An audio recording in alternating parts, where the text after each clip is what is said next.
you mentioned a very cool story about Tulsidas meeting Hanumanji. Do you think that that's where the Hanuman Chalisa was created? No, I think the Hanuman Chalisa came in later on, but definitely Tulsidas ji got full blessings of Lord Hanuman, or because of that blessings, he was able to produce such a superlative Ramcharitmanas. It's the amazing text, but it was definitely the blessings of Lord Hanuman was there. Okay. Why do you think the Hanuman Chalisa has this anti-ghost power? That's because of... This answer will again deviate from the central theme of our discussion. That's what it's about. Yeah. So certain deities are there in Dharma who have two specific propensities. They're excellent as protected deities. Hanuman, Lord Hanuman is one of them. Bhairava is another. Certain deities are there. Number one. Number two, they respond faster.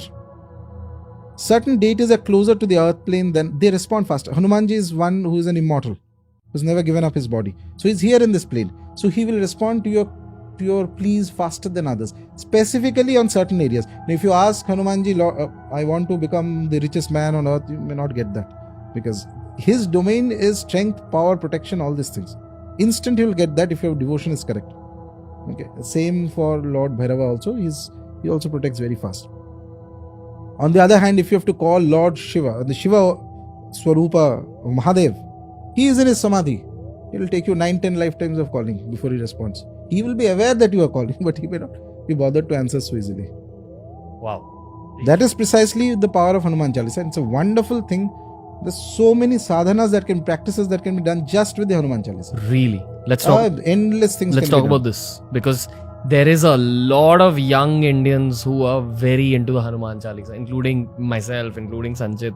Like, superb thing. Superb means superb thing. In fact, in I'm talking from the tantric perspective also. So Hanumanji is considered, Lord Hanuman is considered in the tantric perspective, is also considered as one of the protectors. Okay, one of the Veeras. There are 52 Veeras. Okay, Veer means there are powerful entities who protect an area. Any area it can be. And these Veeras are modeled around the primary Devatas. So there is Hanuman Veer. In the Nathpanthi Sampradaya, their worship is very popular. There is Narsingh Veer, who is basically on Lord Narasimha, which is the Vishnu Avatara, etc. So you invoke their blessings, whether it's a disease related negative entity, whether there's a spirit related negative entity, whether something else. If you keep doing Hanuman Chalisa with faith properly, and there are sadhanas, means suppose you want to, just for 40 days, somebody decides that I want to do Hanuman Chalisa Upasana. So every day you sit and do at least 51, 54 times or 100 times Hanuman Chalisa. It will take you 1-2 hours, but if you're fluent, it will be very fast. You do this, you maintain certain basic rules. Celibacy is one of them required for getting a higher experience of Lord Hanuman, because he was the Akhanda Brahmachari. Okay. And you offer some naivedyam, some bhog, some laddu, something to Hanumanji, put some diya, etc., etc. And after you finish your Hanuman Chalisa recital, say 54 times or 108 times, calmly sit down and meditate on the name of Lord Rama.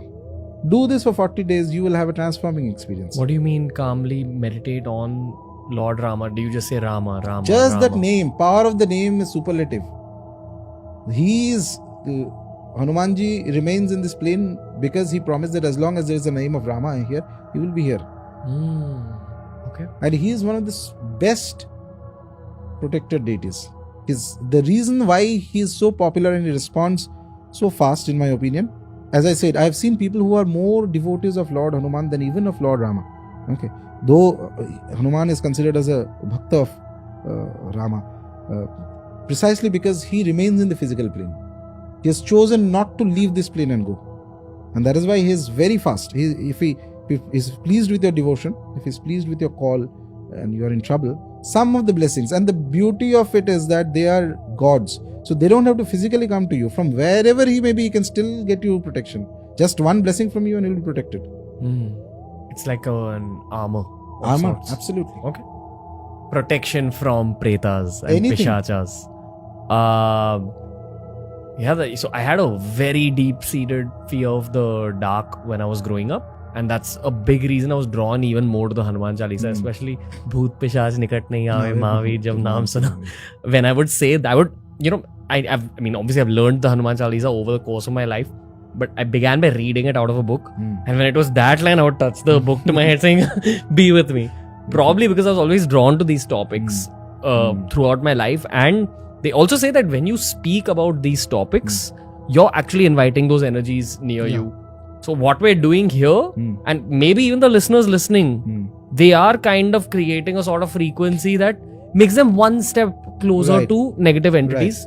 My outlook on this is one, go in with faith in God. And two, when you have knowledge about darkness, it brings you closer to the light. That's what I believe. So, Yes. And the other thing is that, in my opinion, generally, so it is one thing to be aware that there is a presence of this hierarchy of negative entities there, because after, so as I was saying, Preta is one of the one of the more angry type of things.